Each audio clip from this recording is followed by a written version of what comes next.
දැන් වොයිස් බයි හෂා channel එකට ආදරයෙන් පිළිගන්නවා ඔයාලා හැම දිනම හොල්මන් කතාවක් කරන් ආවා. මම කෙටි කතා මාලාවේ 53 වෙනි කෙටි කතාව. පෙත් සම්ස්ථාන මාරුව. ඉතින් මේකත් කොටස් දෙකක් විදිහට තමයි ගේන්න වෙන්නේ. පළවෙනි කොටස මේ විදිහට අරන් එන්නම්. මේ පෙත් සම්ස්ථාන මාරුව කියන්නේ නවක හෙද සිසුවියා තමාගේ පළවෙනි රාජකාරී ස්ථානය වන රෝහලට ගියපු අවස්ථාවක ඒකේ නිලධාරීන් මෙයාට සලකපු විදිහ ගැන කියවෙන කතාවක් තමයි මේකෙන් යන්නේ. මෙයා මේ රෝහලෙන් එළවලා මේ අලුත් රෝහලකට ගිහින් මුහුණ දීපු අద్భుත සිදුවීමක් තමයි මේ කතාව වටා ගෙතිලා තියෙන්නේ. ඉතින් වැඩි කතා නැතුව අපි යමු කතාවට. ඉතින් මේ නවක හිද සිසුවිය කියන්නේ සුදාශි විදිහට මම හඳුන්වන්නම්. සුදාශි කියන්නේ නවක හිද සිසුවියා.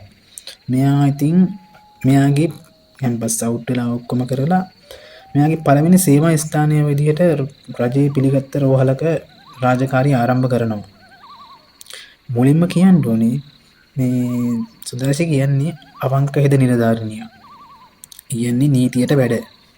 දන්නවා ඉතින් නීතියට වැඩ කිව්වහම ඉතින් මෙයාගේ මේ නීතියට වැඩ කරන පුරුද්ද නිසාම තමයි මෙයාට වරදින්නේ. ඉතින් මේ විදිහට මෙයා රාජකාරී ටික ආරම්භ කරගෙන මෙයාගේ අවංකකමින් මෙයා වැඩ කරගෙන යනවා මෙතන. ඉතින් මේ අතරතුරම සමහර නිලධාරීන්ට මෙයාව දිරවන්නේ නැහැ. මොකද මේ කිසිම හොරයක් කරන්න මෙයා දෙන්නේ නැහැ. පොඩි අසාධාරණයක් දැක්ක ගමන් මෙයා කෑ ගහනවා. ඉතින් මේක මේ නිලධාරීන්ට බලාගෙන ඉන්න බැරි වෙනවා සමහර. ඉතින් මාස දෙකක් විතර මේ විදිහට මේ සුදර්ශි රාජකාරී කරගෙන යනකොට එක්තරා නිලධාරීන් පිරිසක් එකතු වෙනවා මෙයාට විරුද්ධව වැඩ කරන්න. ඒත් මේ සුදර්ශි මේක දන්නේ නැහැ.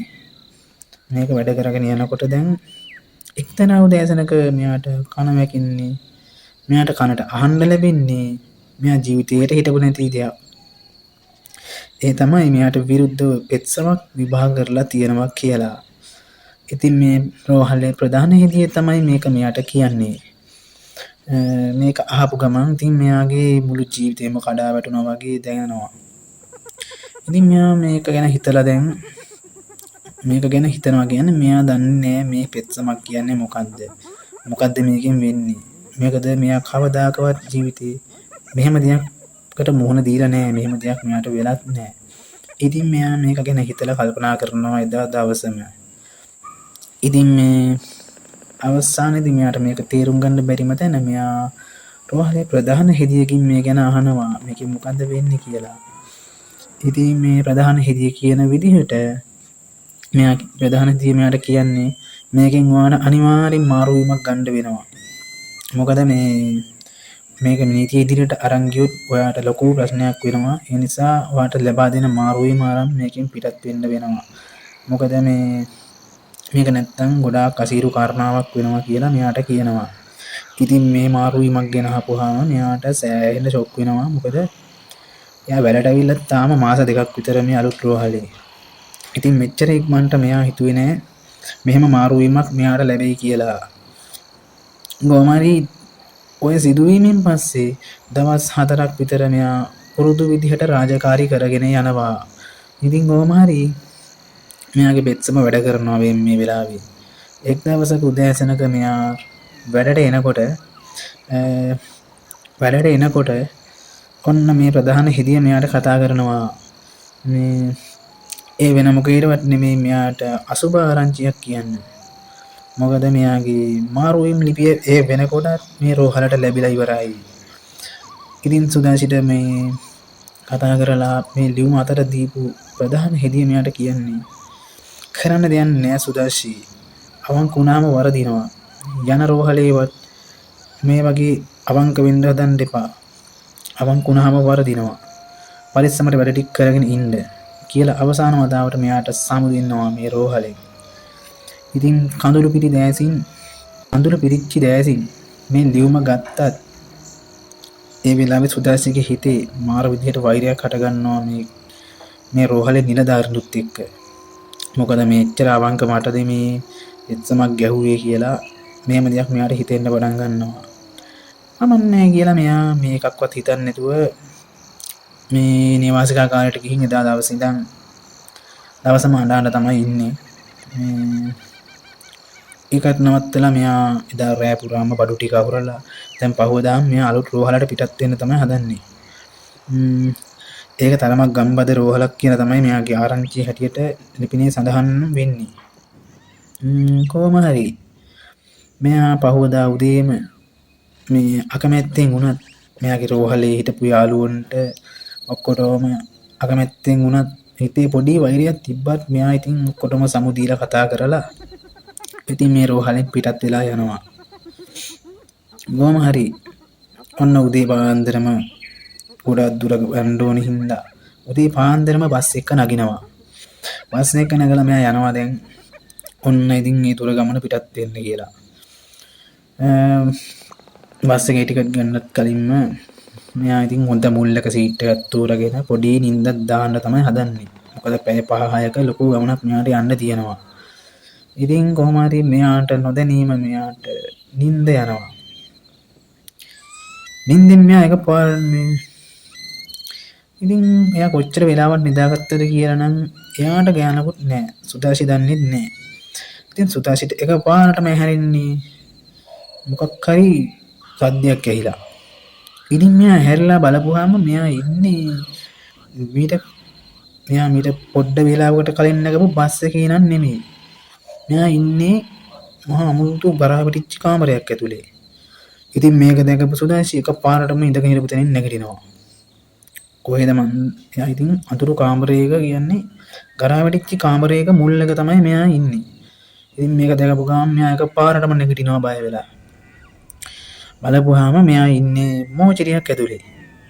ඉතින් කොහොමද මෝචරියක් ඇතුලේ ඉඳන් එකපාරට නැගිටිනකොට කාට වුණත් කොච්චර බයක් දැනෙනවද? ඉතින් මේ මෝචරියේ මෙයා දැන් නැගිටලා වටපිට බලනවා. ට්‍රොලි කිහිපයක්ම පීරියට තියලා තියෙනවා. ඉතින් මේ ඔක්කොගේම මිනි තියෙනවා මෙයා දකිනවා. ජීවිතේට මෝචරියක් ඇතුලේ තනියෙන් ඉඳලා නැති සුදාසි එකපාරටම බය වෙලා යනවා. ඉතින් එක මිනිහක මේ සුදු රෙදි කඩකින් වහලා තිබ්බත් සමහර ඒවා සුදු රෙදි කඩකින්වත් වහලා නැති ඒවාත් තියෙනවා. ඉතින් මේව දැකපු සුදාසි සෑහෙන්න බය වෙලා යනවා. ඉතින් මෙයාට කරගන්න දෙයක් නැහැ දැන්. කොහොම හරි කෑ ගහන්න හැදුවත් කෑ ගහින්නෙත් නැහැ. ඒ තරමට බය වෙලා තමයි මෙයා ඉන්නේ. ඉතින් මේ තැනට මෙයා කොහොමද ආවි කියලා දැන් කල්පනා කරනවා. කල්පනා කරන අතරේ එකපාරටම මේකේ කරන්ට් එක යනවා. දැන් ඉතින් මෙයා මාර කන අඳුරේ කරගන්න දෙයක් නැතුව අර මෝචරිය ඇතුළටලා ඉන්නවා. ඔයාලම හිතන්න කොහොමද කියලා මෝචරියක් ඇතුලේ අර මේ දැන් බාගෙට කුණු වෙමින් තියෙන මියගිය මිනිස්සු ගොඩකුත් එක්ක කොහොමද අඳුරක ඉන්න වුණොත් එහෙම මෝචරියක් ඇතුලේ හිතා ගන්න පුළුවන් නේද? ඉතින් මෙයාට දැන් මේක හොඳටම දැනෙනවා. ඉතින් මෙයා පුළුවන් තරම් අඳුරේ දුවගෙන යනවා. මේ යන අතරේ එකපාරට මෙයා කරුවලෙම හැප්පෙනවා මිනිහා. මෙතන ට්‍රොලි එක තමයි හැප්පෙන්නේ මෙයා. ට්‍රොලි එකකින් හැප්පිලා මෙයා බිම වැටෙනවා. ඉතින් මේ ට්‍රොලියත් එක්කම පිරලිලා යනවා. ඉතින් මෙයාගේ ඇඟට සීතල දෙයක් වැටෙනවා. ඉතින් මෙයා හිතපු දේ හරිනම් ඒ ට්‍රොලියේ තිබ්බ මිනිහා තමයි මෙයාගේ ඇඟට වැටෙන්නේ කියලා මෙයා හිතලා එකපාරට ඒක තල්ලු කරලා දාලා මෙයා දුවන්න පටන් ගන්නවා. අයිත් ගිහින් අර මුල්ලකටලා ගුලි වෙනවා. ඉතින් ඒත් එක්කම කරන්ට් එකනකොට මෙයා දකින්නේ අර ට්‍රොලියෙන් වැඩිච්ච මේ මලකුණ එකපාරට නිකන් චටපට ගාලා අර එයාගේ කැඩිලා තියෙන අත් කකුල් අඹරව එකපාරට නැගිටිනවා තමයි මෙයා දකින්නේ කරන්ට් එක යනවත් එක්කම. ඉතින් මෙයා කොච්චර බය වුණාද කියනවනම් මෙයාගේ දැන් හදවත ගැහෙන වේගෙ මෙයාටම හිතා ගන්න බැරි තරම් මෙයා බය වෙලා ඉන්නේ. එන්නේ දොඩින් නැවිලා දැන් අඟ මෙයාට කරගන්නම දෙයක් නැහැ.